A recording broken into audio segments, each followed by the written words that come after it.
Galatia 6:10. Upang lahat po tayo makasabay. At mamaya po babasahin natin ang Roma 8:37 at Filipos 4:13 at ikalawang Korinto 12:9. Patama na po tayo sa Efeso 6:10. Ang sabi po ng banal na aklat na sinulat ni Apostol Pablo sa mga taga-Efeso nang sila ay nakakaranas ng kabagabagan, mga pagsubok sa buhay ng mga Kristiyano. Ito po ang kanilang wika. Sa SGs, sino po ang magbabasa? Kung nakita niyo po, pakalakas lang po. Tayo, habang po binabasa ang salita ng Diyos. Nakita niyo na po ba? Efeso 6:10. Simula po ngayon ay tayo po ay magkakaroon ng unahan magbasa. Tayo po, kung inyo po na basahin niyo po ng malakas. Efeso 6:10. Bilang pagwawakas, magpakatibay kayo sa kalakasang galing sa Panginoon at sa kanyang dakilang kapangyarihan. Amen. Amen. Punta po tayo sa Roma 8:37. Aatras lang po kayo. Atras po kayo ng dalawang atras. Roma 8:37. Galing po kayo, di ba, sa Galatia, at atras kayo ng dalawang libro. Punta po kayo ng Roma 8:37. Basa. Iba naman po ang magbabasa. Roma 8:37. Nakita niyo na po ba? Si Ketch ang magbabasa. Hindi nakita. Roma 8:37. Hindi pa po kayo nakakatagbukas ng Biblia? Hindi. Sige po. Roma 8:37.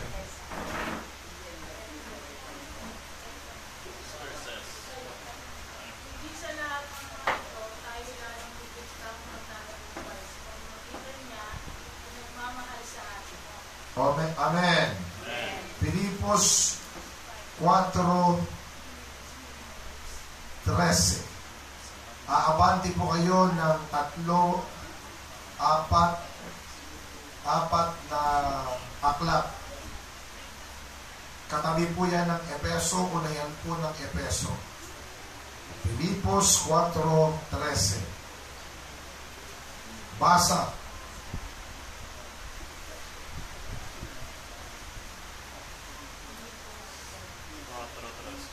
Sige po.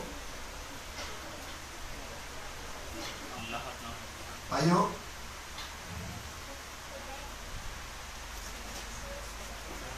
Sige po, basa. Meron na po ba? Sige po. Filipos.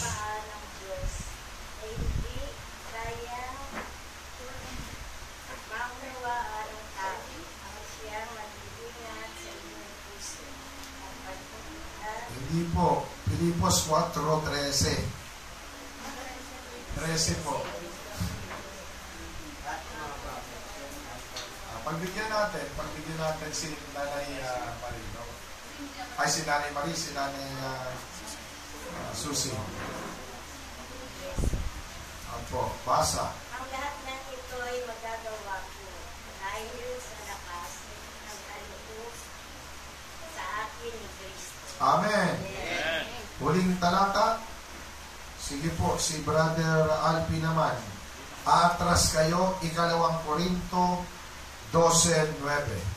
Atras po, galing po kayo ng Filipos. Atras lang po kayo ng apat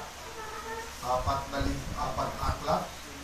Ikalawang Korinto 12:9. Sino po nakakita? Basa. Siya ay nagsasabi sa akin ang aking biyaya at sapat na sa iyo, sapagkat ang aking kapangyarihan ay nagiging sakdal sa kahinaan. Kaya bagkus akong magpupuri na may malaking ganap sa aking kahinaan upang mananawa sa akin ang kapangyarihan ni Kristo. Amen. So lahat po ng inyong pong binasa ay patungkol po sa kalakasan ng paglilingkod sa Panginoon. At ang pinaka-center rito ang sinabi sa Philippians o Filipos 4:13. Sa wikang English, I can do all things through Him who strengthens me. Magagawa ko ang lahat ng bagay sa mamamagitan niya na nagpapalakas sa akin. Amen po ba?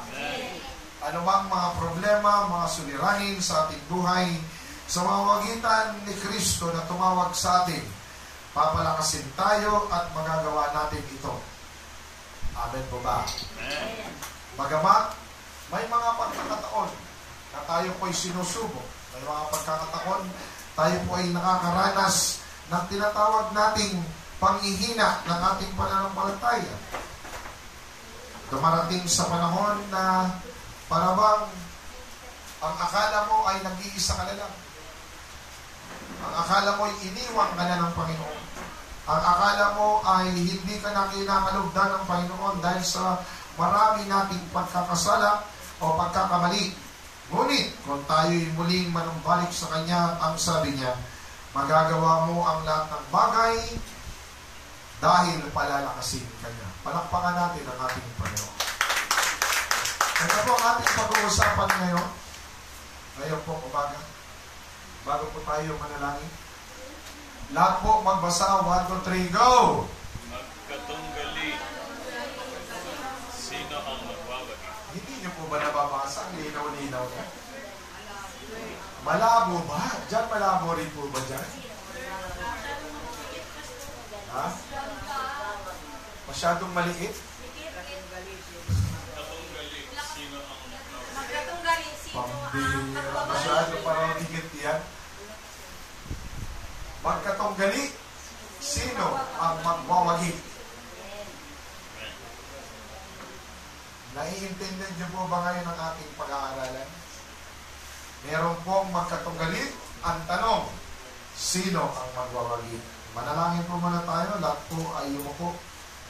Banal na Kristo, kami po ay lumalapit sa iyo at nagpapakumbaba. Amin pong dalangin na kami iyong basbasan ng iyong Santo Espiritu upang ang aming pong pag-uusapan hango sa banal na aklat ay aming pong maintindihan. Pumasok po ito sa kaibuturan ng aming puso at maging kalakasan namin sa patuloy paglilingkod sa iyong banal na aklat. Salamat po sa iyong biyay. Salamat po sa iyong pagpapala. Salamat sa iyong gabay. Salamat sa iyong Santo Espiritu na kami iyong pinapalakas, na kami iyong binibigyan ng kaunawaan galing sa iyo. Pagpalain ang bawat isa, makatanggap ng iyong pagbasbas. Ito po aming dalangin sa pangalan ni Jesus. Ang lahat ng anak ng Diyos magsabi ng Amen. Sino po nakaranas na sa inyo na mayroong naging katunggaling? Taas ang kamay. Amen.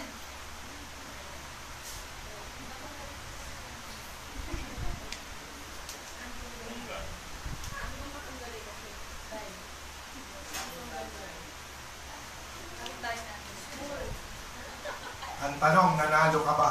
Amen. Talo. Nanalo o talo? Dalawa lang naman ang mangyayari. Sa mayroong katunggali, meron naman tabla. May tabla po ba? Paano po ang tabla? Ay. Sinamumutan ka, sinimumutan mo rin. Di tabla kayo. Tama ba? Inisnab ka, inisnab mo rin. Tabla lang.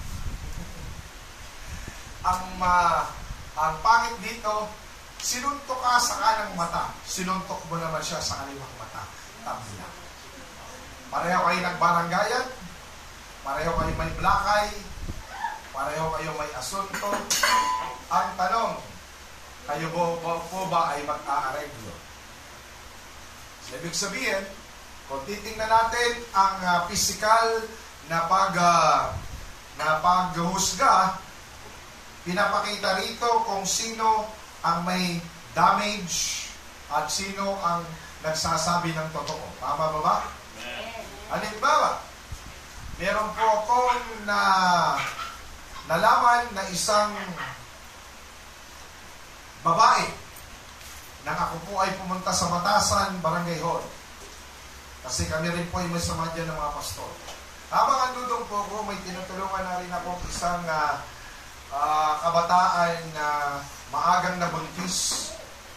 Ano pa lang po siya, magsi-16 na buntis na at may anak na at iniwan ng kanyang boyfriend. At humingi sa amin ng tulong, humingi sa akin ng tulong para yung lalaki ay magsustento doon sa kanyang anak. Sapagkat yung lalaki, yung kanyang boyfriend di umano, ay pagkatapos niyang mabuntis, ay iniwan na siya. Pareho silang taga-Batasan. Ang isang ang babae, taga-Payatas lang dito sa atin. Dito po malapit dyan sa Rizal. Ang lalaki, taga-Batasan. Kaya pinunta ko roon sa Batasan. Kinausap kong babae, sabi ko, matagal ba kayo nagsama ng lalaking ito? Opo, pastor. Ibig sabihin, ang pangyayaring pagbubuntis mo, ginusto mo, hindi ka na-rape. Opo. Iba kasi ang magiging usapin kung ikaw ay pinersa, na-rape ka, o kung ikaw ay kusang loob na sumama. Bagamat, dahil kayo ay parehong underage, o hindi pa legal ang inyong edad, kasi ikaw ay mag-16 pa lang, yung lalaki ay mag-18 pa lang, kayo ay nasa kostumbre ng inyong mga magulang. Mananagot, kasamang mananagot ang inyong mga magulang. Ibig sabihin, ang inyong pagkakasala dahil sa inyong kagustuhan, na kala mo kayo yung mga malalagkit na bigas, habang kayo ay nagsasama, na halos hindi kayo maghiwalay, at nang kayo ay nagbuga na ito, ay naghiwalay na kayo. Sino ang talo? Sabi ko rin sa batang babae, ako po, pastor. Biruin mo yan. Ikaw ang talo, ibinigay mo ang lahat, pagkatapos, sinabihan ka ng mahal, nang nagkaroon ng bunga, iniwanan ka na lang sa iyo. Umiiyak yung babae. Kasi po, sabi niya po, pastor, mahal niya po ako. Ganun talaga ang mga lalaki. Sasabihin niya, mahal na mahal kita. Ibigay mo na. Diba? Papangakuan ka simula langit hanggang impyerno. Ganun talaga ang pagmamahal ng mga kabataan ngayon. Ay talaga ang mga babae naman, sabi ko doon sa may tsura yung babae. Tingnan ko nga ang picture ng lalaki. Tinignan ko, bakit ka ba nung umibig sa lalaking ito? Maganda ka naman iha. At ang lalaki naman ito ay parang kalahati lang sa itsura ng magandang lalaki. Eh, bakit ka ba na humaling sa lalaking ito? Pastor, ang galing po magsalita. Fraternity ba yan? Opo. Kasama kayo sa fraternity. Yun lang. Saan kayo fraternity? Dito po sa Batasan. Biruin mo, dahil lang sa fraternity, binigay mong lahat, ngayon umiiyak ka. At ang anak mo ay walang pambili ng gatas, ng diaper. Pinapagalitan ka ng nanay mo, ang nanay niya ay hiwalay din.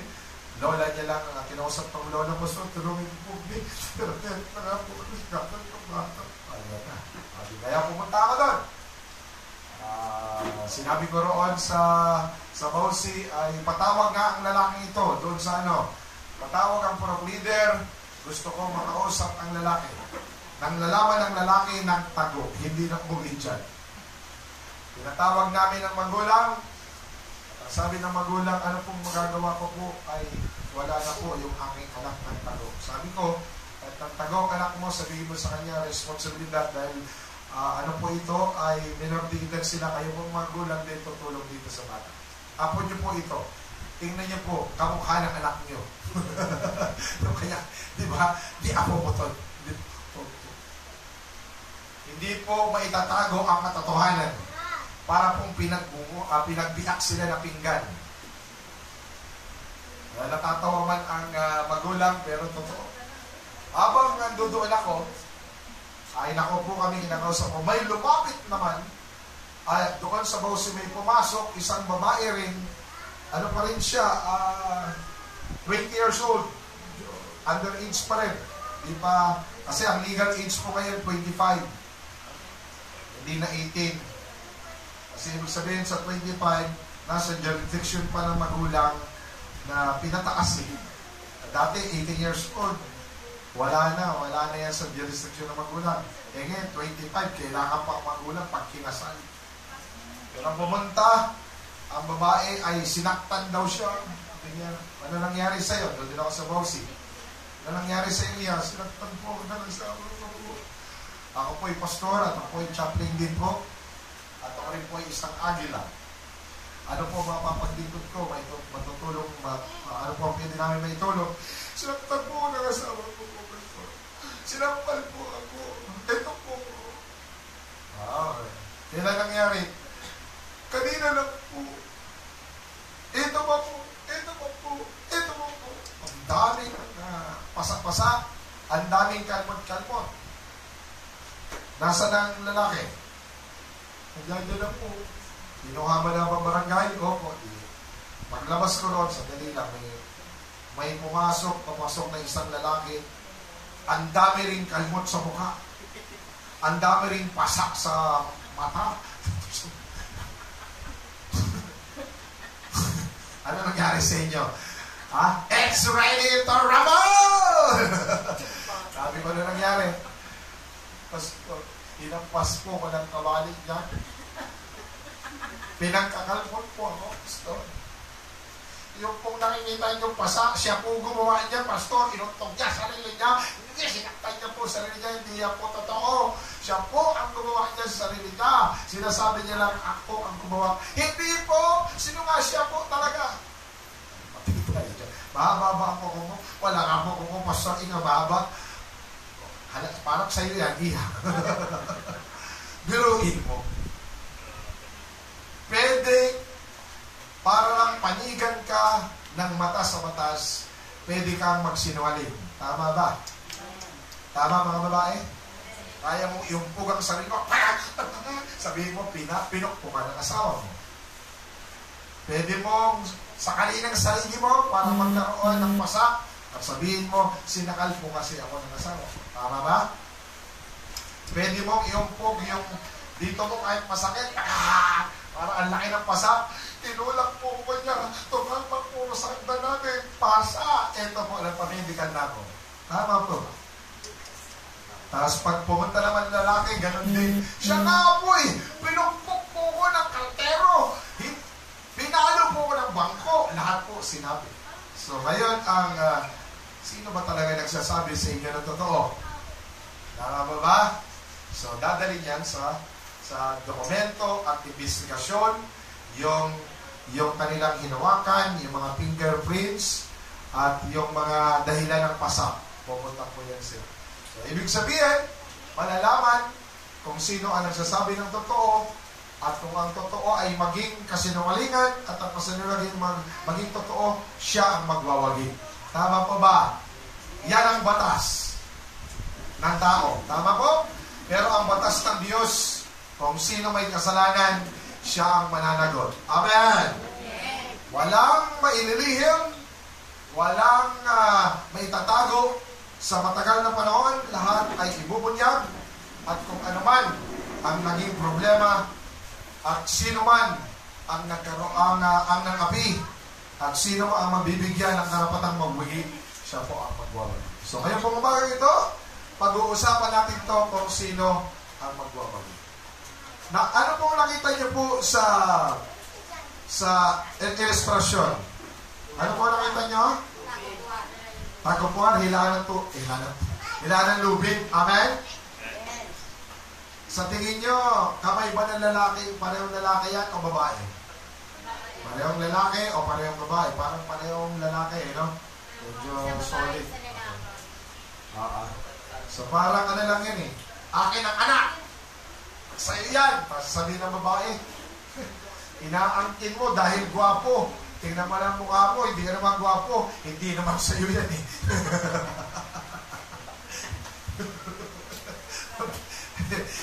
Kala mo sa'yo yan? Hindi sa'yo yan. Pag-iinay mo. Kanina to. Sa best friend ko ito. Nagkamunyagan na. Diba may kwento na gano'n? Inaangkin lahat ng lalaki yung mga gwapong mga anak. Yung hindi gwapo. Ayaw ko yan. Di ko. Ba't namili ka talaga? Gusto mo na sa'yo gwapo. Sabi ng babae, hindi yan sa'yo. Ayun na. Ang anak mo, eto. Kamukha mo. Parang gano'n. Alright. Sa tagumpay, ibig sabihin, may pagkakataon, may manalo. Lakas sa lakas. Tama po ba? Tama po ba? Ang tagumpay, lakas sa lakas, diskarte sa diskarte. Kung sino ang magaling, siya ang magwawagi. Basa po tayo ng talata. Sige ba? Nababasa niyo po ba? Dahil itim at puti. Basa! 1, 2, 3, Roma 8, 12 hanggang 13, 1, 2, 3, go!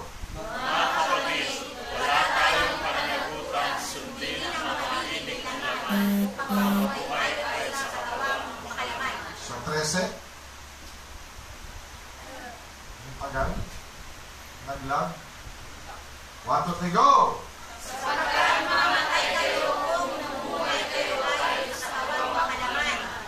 Ngunit kung pinapatay ninyo sa magitan ng Espiritu ang mga gawa ng katawang makalaman, mabubuhay kayo. Sino po ang magsasabi ng amen? Meron pong pagtutunggali. Tama po ba? Merong dalawang tinutukoy. Doon, balik natin sa 12. Ang sabi rito sa verse 12, mga kapatid, wala tayong pananagutang sundin ang hilig ng laman.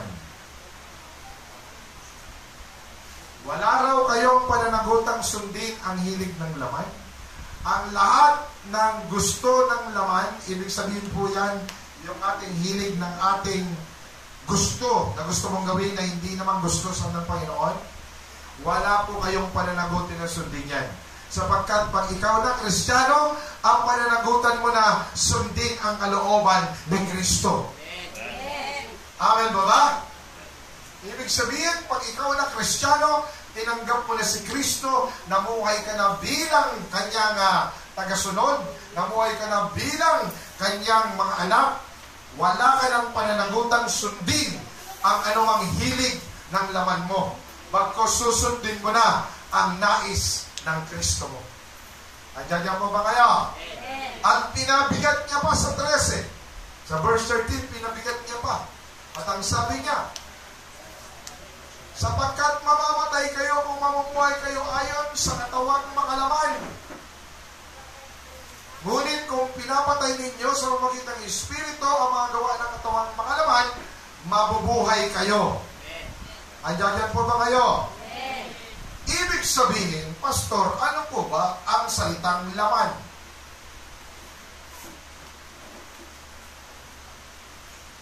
Ang salita pong laman o makalaman, ito po yung mga bagay na gusto natin gawin pero ayaw ng ating espiritu. Ang pagiging tamad, pagiging irresponsable, pagiging masuwayin at matigas ang ulo, yan po rin ay hilig ng parang dalawa lang ang sumagot. Yan din po ay hilig ng lahat po ng hindi na ayon sa kalooban ng Panginoon, hilig mo yan ng laman. At ang sabi nga ni Kristo, tumingin nga lang kayo sa babae na may pagnanasa, kayo na ay nakiapid sa kanya. Mga lalaki, tinitingnan mo lang siya. Hindi mo pa siya hinahawakan, hindi mo pa siya ginagalaw, ikaw na ay nakiapid sa kanya. Ayun ang sabi ni Kristo. Yan po ang tinatawag na gawa ng laman. So yung mga simpleng gawa, yung pong sinasabi ko pong katamaran, sinasabi ko pong mga pasaway, hilig din po ng laman. Diretso po natin. Sige po. Battle of the strongest. Tingnan niyo po ito. Malakas po ba ang hatak ng gawa ng laman? Di ba may pagkakataon din sa buhay mo pag Sabado? Ay, linggo na naman. Pagod ako eh. Next na lang ako magsimba. Amen! Amen ba ba? Napuyat ako. Naintindihan man naman ni Lord yan. Hindi mo na, next na lang, pag hindi na ako puyat. Tama ba ba? Isang malakas na persa na sinusunod ng ating laman. Kaya yung laman mo, papakiramdaman mo, oo, ang sakit nga ng buto-buto ko. Ang sakit nga ng ulo ko. Ang sakit nga ng paa ko. Ang sakit nga ng hita ko. Ang hirap maglakad. Next na ako magsisimba. Hello? Sumunod na naman linggo, napagod ka na naman. Napuyat ka na naman. Ang sakit na naman ng balakang ko. Ang sakit na ng hita ko. Ang sakit ng ulo ko. Next na lang ako magsisimba. Sino po nagtatagumpay? Naman. Linggo na lang ako magsimba. Ng Sabado, nilagdag ka. Next na naman. Nilagdag ka. Hindi na naman ako simba, nilagdag ako noon. Sino na nagtatagumpay? Saan na lang ako magsisimba? Sa first Sunday of the month, communion. Amin na ba? Ay, sigurado magpuputi ako. Nagkaroon ka ng emergency. Bigla kang pinatawag. Kailangan mong pumunta. Sino na ang patuloy na nagtatagumpay? Sino na ang lumalakas? Ang iyong laman. Ang iyong espiritu, unti-unti nang humihina. At ang iyong pananampalataya na o-overcome na ng hilig ng laman. Andiyan po ba kayo? Ibig sabihin, that's the battle of the strongest. Ang iyong pananampalataya o espiritong nananahan sa iyo ay dito po, o ang laman na handa kang ipagkalulok, hilig ng iyong pakiramdam, desisyon mo, o desisyon ng espiritong nasa sa iyo. Yan po ay laging nagkakatunggali araw-araw. Ang isip mo ay kakampi ng iyong pakiramdam. Uulitin ko. Ang isip mo ay kakampi ng iyong pakiramdam. Diyan ba kayo? Kapag nag-isip ka, ay hindi mo na ako magbabasa ng Biblia. Kakampi ba ng kamay mo? Ano po ba ang kamay mo? Laman po ba ito? Kasama po ito sa laman. This is the 5 senses. Touch. Ano po yan? Ano po tawag dito? Sense of touch. O touching. So, hilig ng laman yan. So, inisip mo, nagkaroon ng manifestasyon ng kamay mo para hindi buksan ang Biblia o di kaya hindi pindutin sa cellphone mo ang Bible at sasabihin ng isip mo, pindutin mo ang Facebook. Hello? Sino po kayo nanalo? Sino po ang nanalo? Di naman. Pinindot mo kayo ng Facebook. Pag-open mo sa Facebook, marami kang nakita. Nasihan ka. Amen. Ang una mong nakita, ang gaganda. May mga hugot. Nagdarag ka uli, may nakita kang video, pinanood mo. Video uli, comments uli, hanggang nasihan ka na. Ang pagbabasa na ng Biblia, nakalimutan mo na. Sino po ang nakaka-relay? Sino po ang nakaka-relay? Mas magandang makapanood ng mga movies. Mas magandang magbasa ng mga drama, ng mga novela. Tama po ba?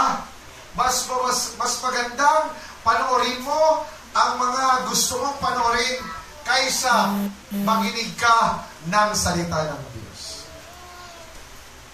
The true, powerful behavior na nasa sarili mo, nasa iyo, na kailangan mong magtagumpay o pumili kung kanino ka susunod. Susunod ka ba sa espiritu o nais ng laman mo? O susunod ka sa nais ng espiritu mo na lalakas ang pananampalataya nyo?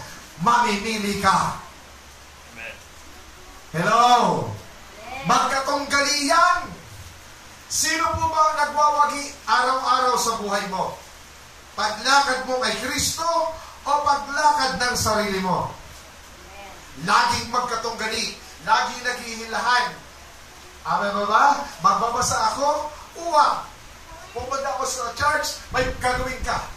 Amen ba ba? Magpupuri ka sa Panginoon, hindi, mas magandang kumanta ng ibigay mo na. Magkatunggali, laging naghihilaan. Tuloy tayo? Basa muna ulit tayo. Sige po. Lahat po magbasa. 1, 2, 3, go! Galatia muna. 1, 2, 3, go!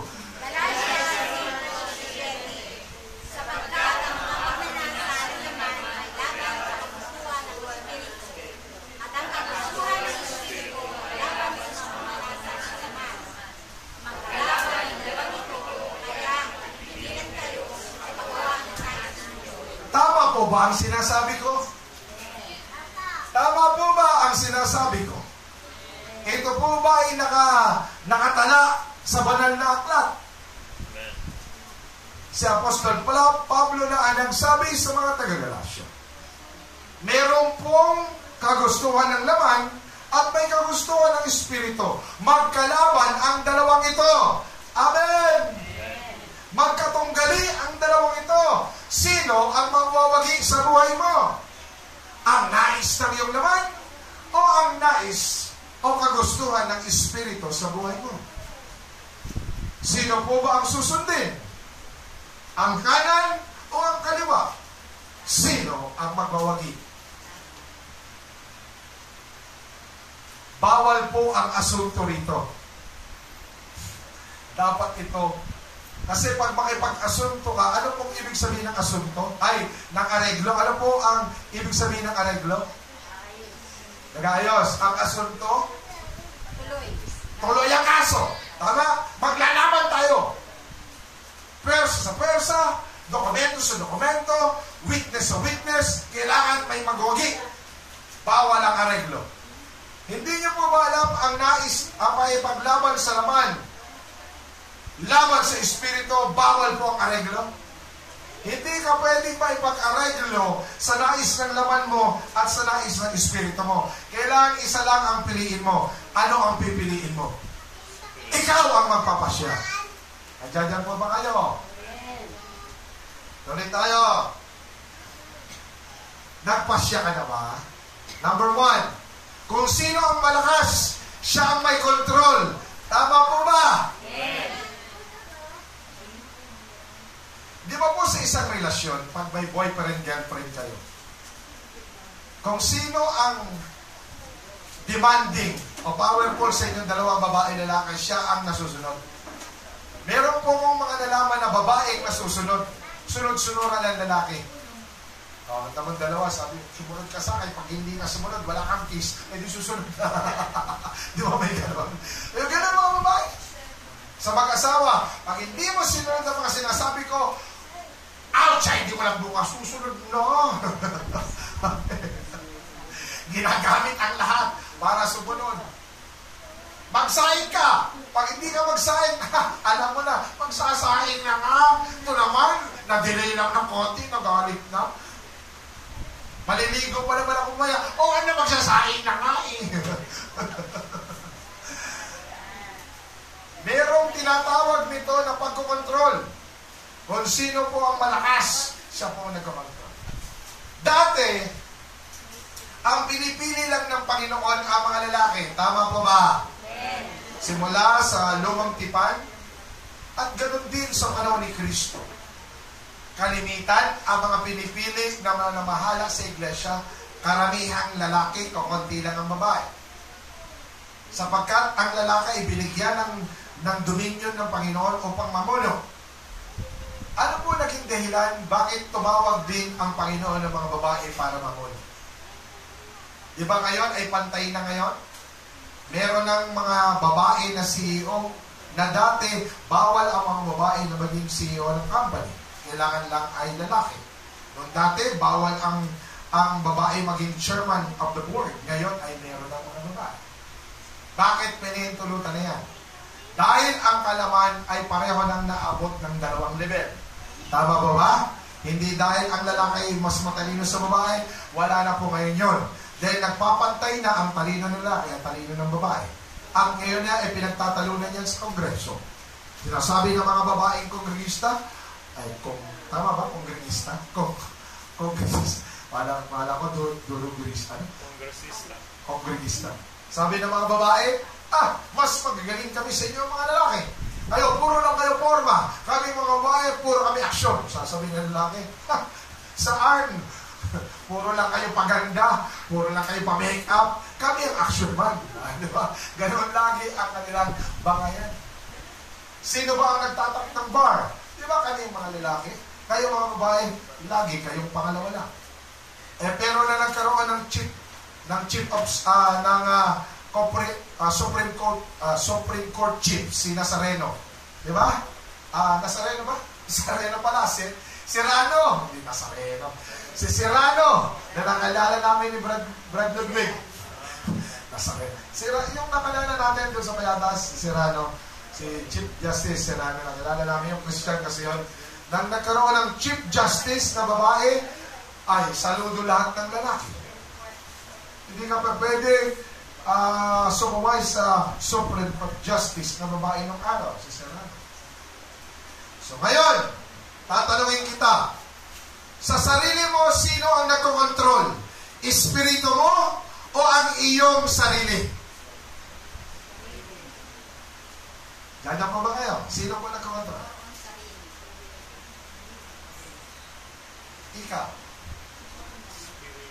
Ang sarap mong umiti. Sino nagkokontrol sa iyo? Sarili mo o espiritu?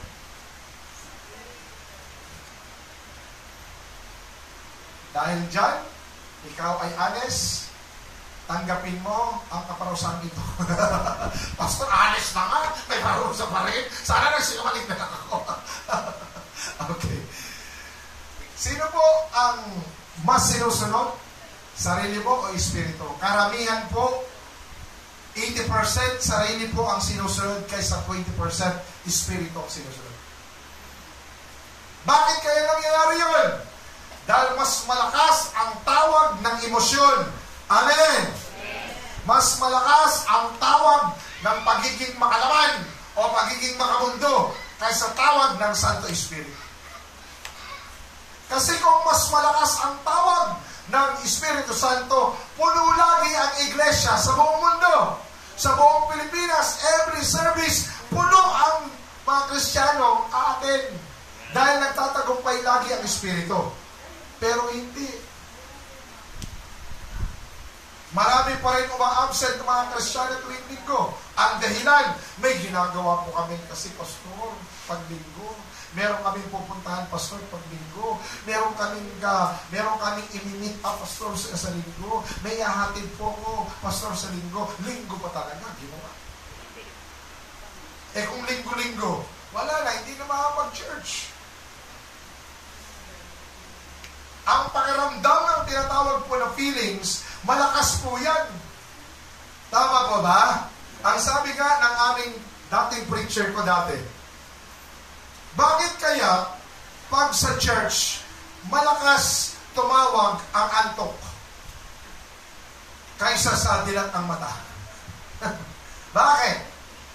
Bakit kaya kahit mainit sa loob ng church, marami pa rin gustong antokin? Bakit kaya sumisigaw na ang pastor? Amen! Naantok pa rin. Pero, pag sa bahay, ba't naninigaw ka? Konting sigaw lang. Huwag mo sigawan. Active niya. Magre-reklamo ka na sa bahay. Sigawan itong kabilang bahay nitong iingay. Pero pag sa church, kahit sigaw na sigaw, pastor.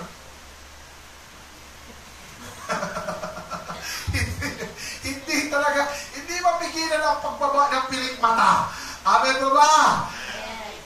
Sino po ang nananalo? Naman. Ang sabi ng naman mo, tulog ka muna kasi naiintindihan naman yun, Pastor. Amen! Amen! Galit pa yan. Pero biruin mo pag sinabi ni Pastor, conclusion na, biglang nawawala ang talk mo. Amen mo ba? Amen! Hallelujah! Oh, hallelujah! Nawalakas. Tuloy tayo. Number 2. Kung kanino ka sumusunod, siya ang iyong tagapamahala. Naniniwala po ba kayo? Naniniwala po ba kayo rito? Kung sino ang iyong sinusunod, siya ang iyong tagapamahala. Sino ba ang sinusundan mo? Sarili mo o si Kristo? So kung kay Kristo ang sumusunod, anumang mga balakid, anumang mga problema, anumang mga kahinaan, anumang mga naririnig mong mga negatibo sa iyong mga kapitbahay o sa lahat sa mga kasamahan mo, mga kaibigan mo, patungkol sa paglilingkod sa Panginoon, hindi mo papasanin yan, hindi mo susundin yan, hindi ka manghihina sapagkat ang sinusundan mo, si Kristo Jesus! Nasa unahan mo si Kristo. Hindi mo papakinggan ang mga alingasgas na bumubulong sa iyo, na nagtetext sa iyo, na nagsasabi, tumigil ka na maglingkod, tumigil ka na. Hindi mo papasanin sapagkat ang sinusundan mo, nakapokus ka lang kay Jesus ako naglilingkod, kay Kristo ako, sapagkat siya ang aking tagumpay, siya ang aking Panginoon. Wala sino man makakapigil sa aking paglilingkod sa Panginoon, bumagyo man, umaraw, lahat man magkaproblema, susunod pa rin ako. Yung po ang una. Sa kanya ka susunod. Siya ang tagapamahala mo eh. Pero kung susunod ka sa mga naririnig mo, sa mga message sa iyo, hindi si Kristo ang iyong pinapukusan. Di ba, laging sinasabi namin mga pastor, yung mga Christian binibisita namin, bakit, brad o sister, di ka na nag-church? Christian ka pala. Meron ako gano'n, marami mo nakikilala ng gano'n, o Christian ka na pala, bakit hindi ka nag-church? Kasi, pastor, may narinig po ako sa church eh. Ha? Anong narinig mo? Hindi maganda, pastor. Kaya, hindi na lang ako nag-church. Tama po ba yung ganon? Hindi ba? Tama po yung narinig nila yun. Aray, meron pa ako narinig. May nakausap ako, ba't hindi ka nag-church? Si pastor kasi namin eh. Walang problema ka, pastor. Hindi ko alam. Araw-araw yata, linggo-linggo na lang, ako tinatamaan eh.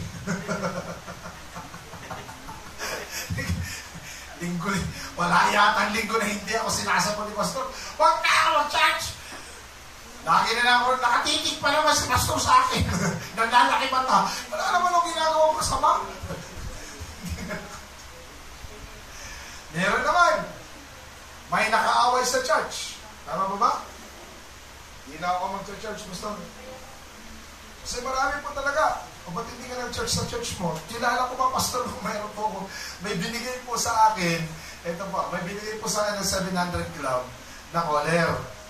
Kasi sinabi sa akin ng 700, tinawagan ako, Pastor Jerry, may bibigay po sa inyong isang babae po, may problema po sa kanilang tahanan at hindi na po siya nagsisimba. Kristyano po ba siya?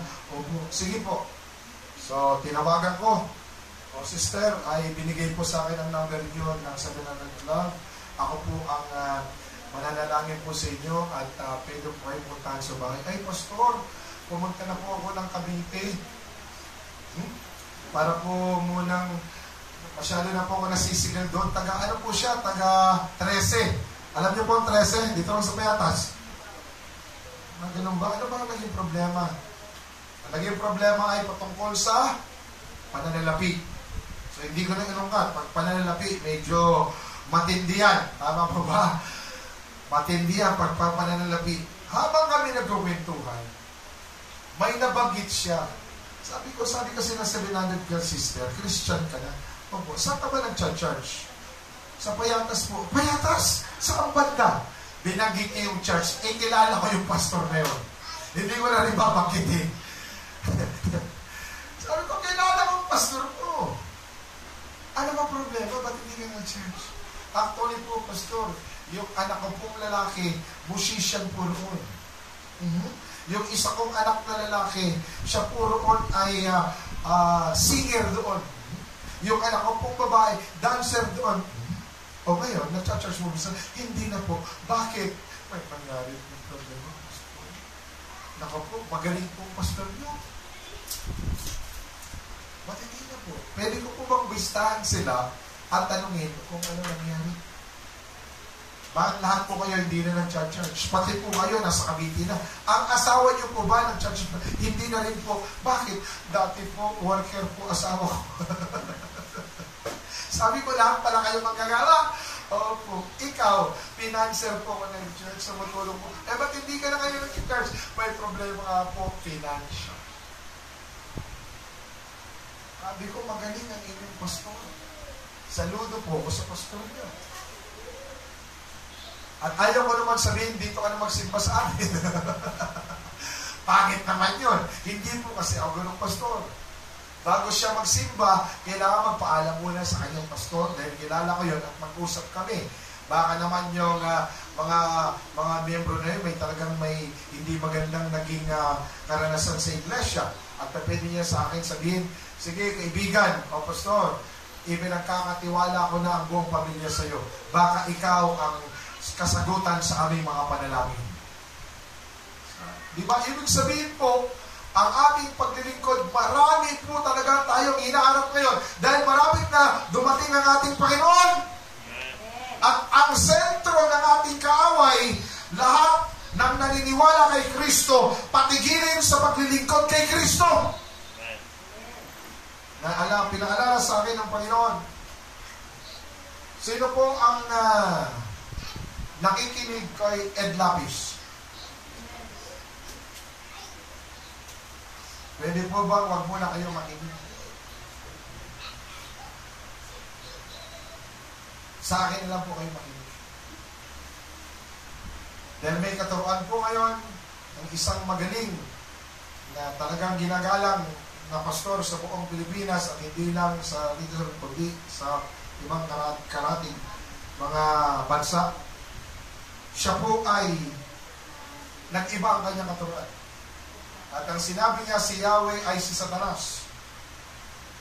Kaya marami ngayon mga bishop sa buong Pilipinas na siya po ay kinausap. Bakit niyo po sinabi? Meron po siyang sa DZS o sa FEBC na sinabi niya, nag-quote siya sa Joel, nag-quote siya sa mga prophet na nagsasabi, ako si Yahweh, paraon ako sa mundo at dala ang kadilimang ito. Parurusahan ko kayo at lahat ay lilipunin ko kayo. Ako si Yahweh. Marami siyang kinote na ganong klaseng talata. At ang sabi niya, kung si Yahweh ang Diyos, bakit siya may dala ng kadiliman?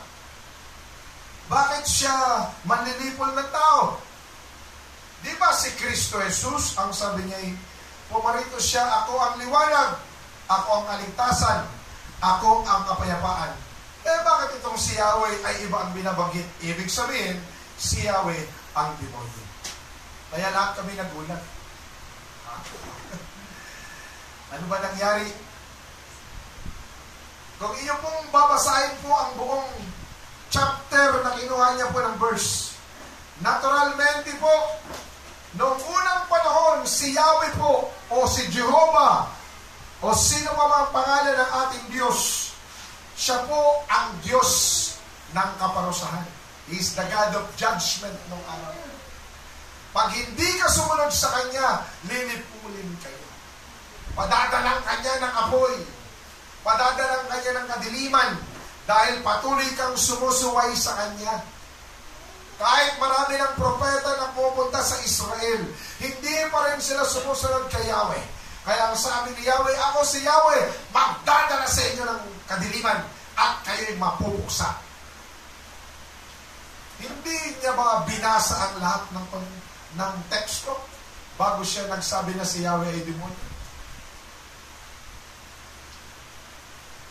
Hindi niya rin ba nabasa ang sinabi ng Juan o ni Kristo na sinabi niya, kala nyo ako'y pumunta rito sa sanlibutan magbibigay sa inyo ng kapayapaan? Hindi! Pumunta ako rito, dala ang taba upang pag-awayin ang mag-ama, ang mag-ina. Tama po ba? Sinabi mo ba ni Kristo yun? pag-away-awayin ang buong pamilya. Oh! Ibig sabihin ba, si Jesus din ay demonyo? Then pinag-aaway-awayin niya ang mag-ama, ang mag-ina, ang mag-asawa, iiwan ng ama, ang ina, ang mga anak. Dahil sa akin, mag-aaway-away kayo dahil sa akin. Wala ang dalakway tabak, hindi kapayapaan. Oh, ibig sabihin ba, si Jesus ay hari ng kaguluhan? Dahil sinabi niya yun?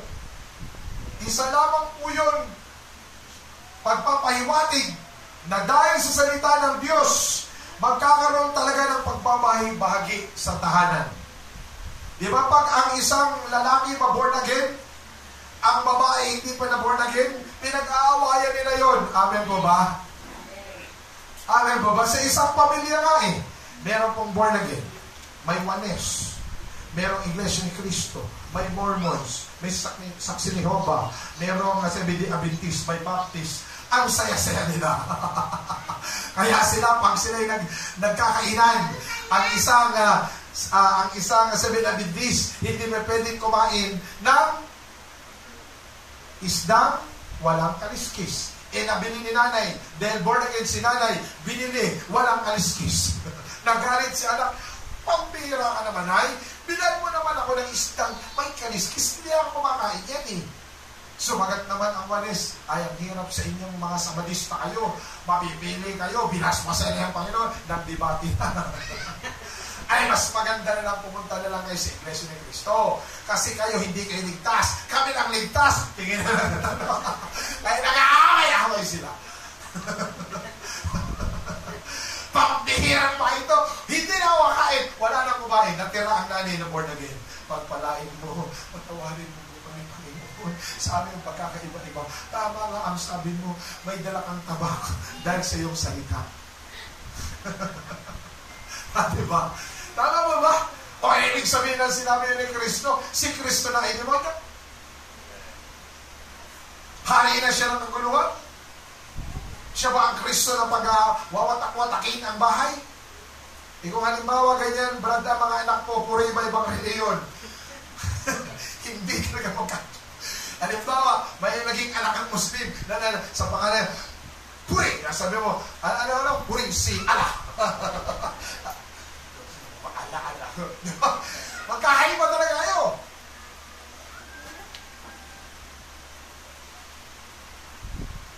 Kung sino ang iyong sinusundan, siya ang iyong tagapamahay. Sino po ang sinusundan mo?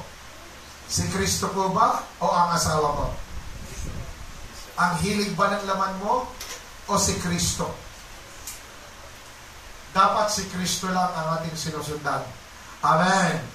Hindi po si pastor, hindi po si sister, hindi si brother, hindi si ate, hindi si kuya, hindi si boyfriend, hindi si girlfriend, kundi si Jesus lang. Amen! Mawala man silang lahat, hindi ka mawala pagsunod mo kay Kristo. Dahil siya ang namamahala sa iyo. Ang problema, kapag nagka-problema, lahat iiwanan na. Wala na ang ating Panginoon, kundi iba na ang sinusundan. Sige po, huli na. Meron pa po ba bago maghuli? Ang kapalaran mo, ito po yung pangatlo. Hindi ko po nalagay number 10. Number 10 na po yan. Hindi ko po nalagyan ng number 3.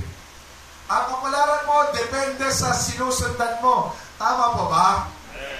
Halimbawa, sorry po sa kay Pastora Dali. Lagi ko po siya kasi in-encourage. Pag-pray niyo lagi si Pastora. Kasi ang battle ngayon ni Pastora yung kanyang frozen shoulder. May pagkakataon na ayaw niyang kumain. At kakain siya konti lang. At matatawa ko siya bigla. Sabihin niya, Dali, bili mo ko ng yung lechong kawali. Kasi pag may lechong kawali, lalakas ang kain ko. Hallelujah. Pag isla, hindi lalakas ang kain. Kailangan lechong kawali. Ako naman, dahil alam mo naman, mahal ko ang asawa ko. Alam ko ba? Pumunta ako kay na Pastor Johnny.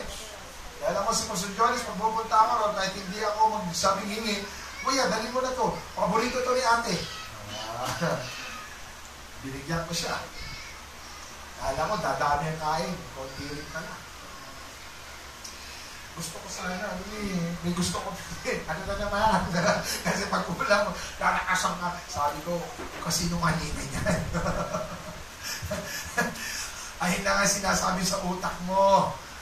Tsaka sa katawan mo. Ibig sabihin ko, wala tayong pabili, hindi ka kakain. In Jesus' name. Huwag mo sundin ang nais ng katawan mo. Sundin mo ang nais ng espiritu mo. Sabihin mo sa katawan mo, sinungaling ka. Kahit anong nasa hamag kainan, kakainin ko yan dahil ayan ay binasbasan ng Panginoon. Amen. Kaya siguro, nang binigyan ko siya ng pangat na ulam, alam niyo na po ang pangat na ulam. Alam mo ang pangat na ulam, di ba? Ano? Pangatlo, pang-apat, pang-lima pa nga, nainit. Kami po kasi ay nag-aadobo ng tilapiyang Batangas. Di ba? Masarap yan. Pag inadobo mo yan, ay sariwang-sariwang, buhay na buhay. Hindi ko na nga pinapatay, inaadobo ka ng buhay para fresh. Di ba, fresh yun? Adobohin mo ng buhay, gumagalaw pa, fresh. Ang sarap yan. Wala nang, huwag mo lang kaliskisan, diretso na, fresh na. Ininit ko yung binili ko na tilapia. Habang kasi iniinit ang adobo, sumasarap. Tama pa ba? Tama ba ba? Habang inami yan, sumasarap yan. Hinainan ko siya. Ay, salamat naman, kinain niya. Kasi sinabi ko, Mami, yung katawan natin, maraming gusto yan at maraming ayaw yan. Pero yung pananampalataya mo, huwag mong idepende sa nararamdaman mo. Ulitin ko ulit. Isulat nyo. Ang pananampalataya mo, huwag mong idepende sa nararamdaman mo. Isulat mo. Isulat nyo sa cellphone nyo, mga yapin ko. Anong sinabi ko? Anong sinabi ko? Lakasan nyo. Ang kapalaran mo, depende sa... Hindi! Ano pinagsasabi mo? Talaga kayo, nakikinig.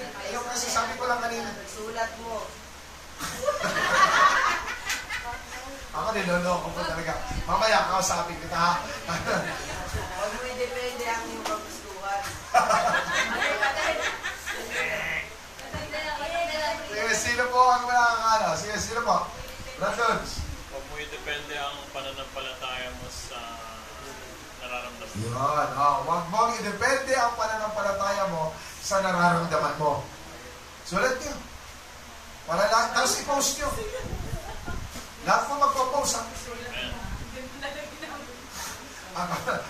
I-post. Kayo talaga. I-post nyo yan. Isulat mo. Anong isulat mo, kids? Basta isulat mo. Yung alin? Eto. Tama mo ba? Kasi pag yung nararamdaman mo, itong susundin mo, manghihina ang pananampalataya mo. Andiyan po ba kayo? Dahil po ang pananampalataya hindi galing sa nararamdaman mo. Ang pananampalataya nanggagaling sa Espiritu na nasa sayo. Amen! Yun ang magpapalakas sa nararamdaman mo. Huwag na huwag mo pasusundin ang pananampalataya mo dahil nararamdaman mo kung ano. No! Kasi kapag may kakaibang naramdaman, sinunod mo, hindi po yun pananampalataya. According to your feelings po yun. Pag sinabi mong feelings, kasama po yan ng your flesh. Yung feelings. Flesh po yan.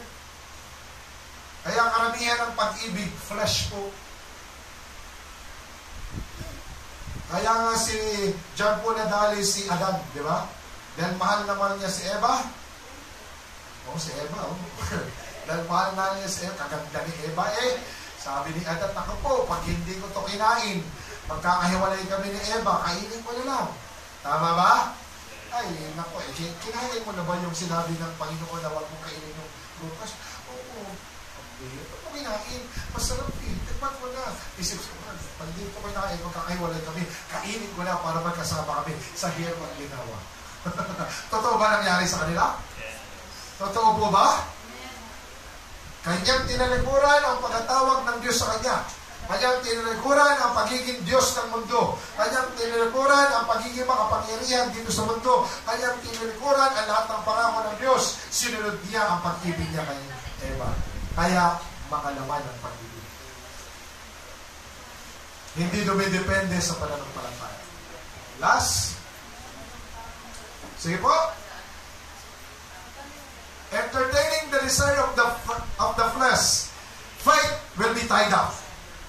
Kung ini-entertain mo raw ang nais ng iyong laman, magagapos ang iyong pananampalataya.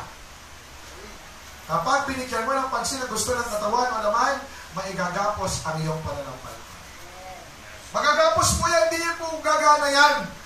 Believe me! Illustration. Malapit ako. Bigyan niyo lang po ako ng 10 minutes. Nang nasa Bible school po ako, nagkaroon po ako ng bulutong. Alam niyo po ba ang bulutong? Alam po ang bulutong? Hindi po ketong ha. Bulutong. Baka sabihin niyo si Pastor, kinetong. Parang sabi ko lang bulutong, iba ang si Pastor Chelo may ketong noon. Bulutong. Ito po unang likod, ang tinamaan, ang dami, sunod-sunod. Ang lalaki pa naman ng tubig. Ito, di ba ang bulutong tinutubig? Tama po? Dito sa, nasa Bible school po ako noon. Di ba po ang bulutong nakakahawa po yan? Yes. Di meron akong kasama doon sa dorm namin, dalawa lang kami. At ngayon, ang church niya sa Mindanao, super malaguda. Ako nagturo sa kanya na kung anong pananampalataya, kung ano ang makalaman, ano ang mga espiritu. Sabi niya, naku Brad, ang daming mong bulutong sa likod, nakakadiri ka, nagpuputo ka na nga, yak, sabi niya, nagtutubig-tubig na, ako mahawaan ako nito, kumahawaan ka, doon ka matulog sa kantin. Ako dito sa kwarto, grabe naman ito, mapapatulog, daming ipis doon, dito ka. Paano mo mga kadiri? Ganito gawin mo, kumuha ka ng damit. Damit ko na lang. Iyan mo sa kamay mo. Gawin mong parang glove. Ano gawin? Basta sumunod ka sa akin. Mas matanda ako rin sa kanya. Higpitan mo. O ano, sakto-sakto na ba? Oo. Ano gagawin ko? Tatalikod ako ha.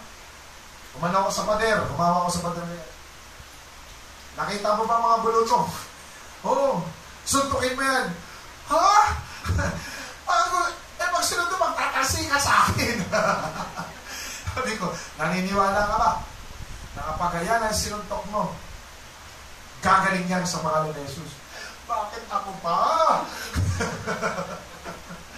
Ikaw nila, masusunod ako ba yung likod ko? Aabot ba? Hindi. Sige na. Sigurado ko talaga, medyo malaking katawan nun. Pag sinuntok mo, sabihin mo, in Jesus' name, sabay tayo. Malakas ha? Sige. Ready ka na? Ready na ako. 1, 2, 3, suntok! In Jesus' name. Anong ginawa? Kasi baka magtalsikan sa tsaka baka masaktan ka. Kaya payatot mo pa naman. Payatot kasi ako doon. Hindi naman payatot, medyo kasi ano ko na yung Nikki. Ganyan. Payatot ka ba, Nikki? Hindi naman, di ba? Eh, makin ang katawan mo eh. Talagang grabe muscle mo, di ba? Ganyan ang katawan ko nun sa'yo. Medyo matabala ko ng konti lang. Lakasan mo! Dahil nananampalataya ako, pag sinuntok mo yung 3 beses malakas, mawawala yan kinabukasan. Hindi ba no? Bakit asabi? Bakit ako pa naman dinamay-damay mo? Eh, ikaw kasama ko rito sa dorm. Bala ka. Sige!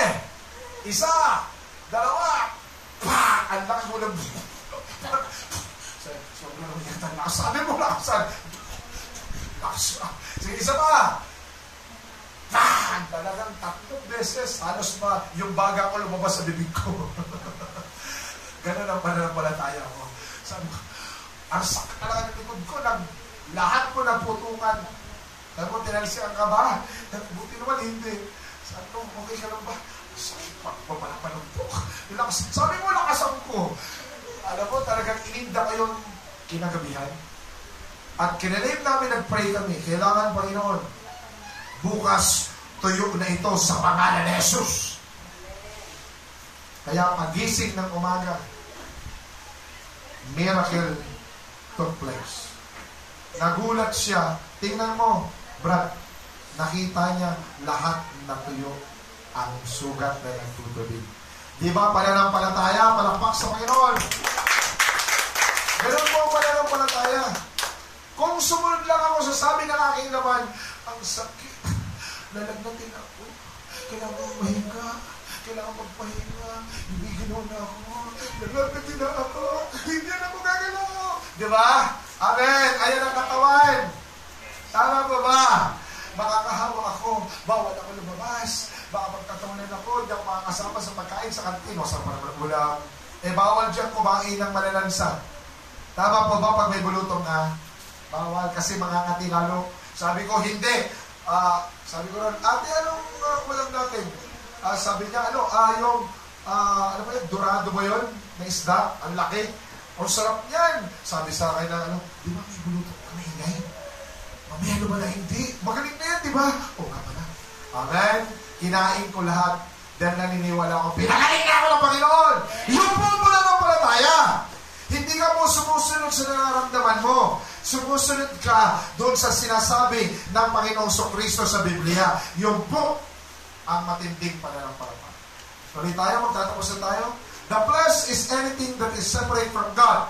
But faith will draw near before God. Tama po ba? Tama po ba? Ang flesh daw, ang laman, ang magpapalayo sa iyo sa Panginoon. Ngunit ang pananampalataya mo, magpapalapit sa iyo sa Diyos. Tuloy tayo, last. Of the flesh, faith release. Of the flesh, faith release. Likewise, of the faith, flesh will rule.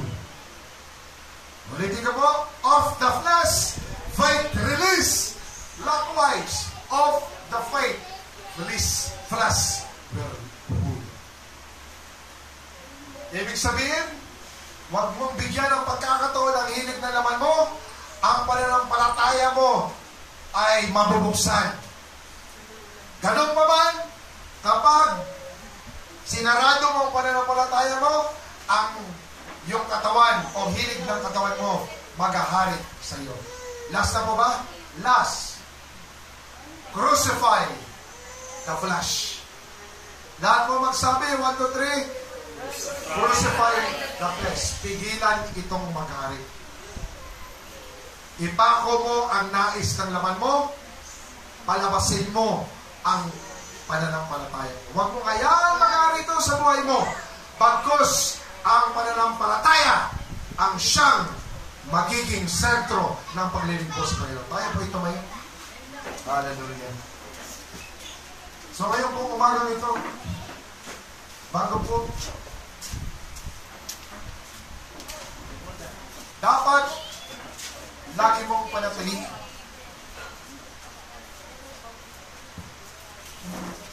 ang maghahari sa iyo o magtatagumpay sa buhay mo ang iyong pananampalataya, hindi ang iyong laman. Siya ang magtatagumpay.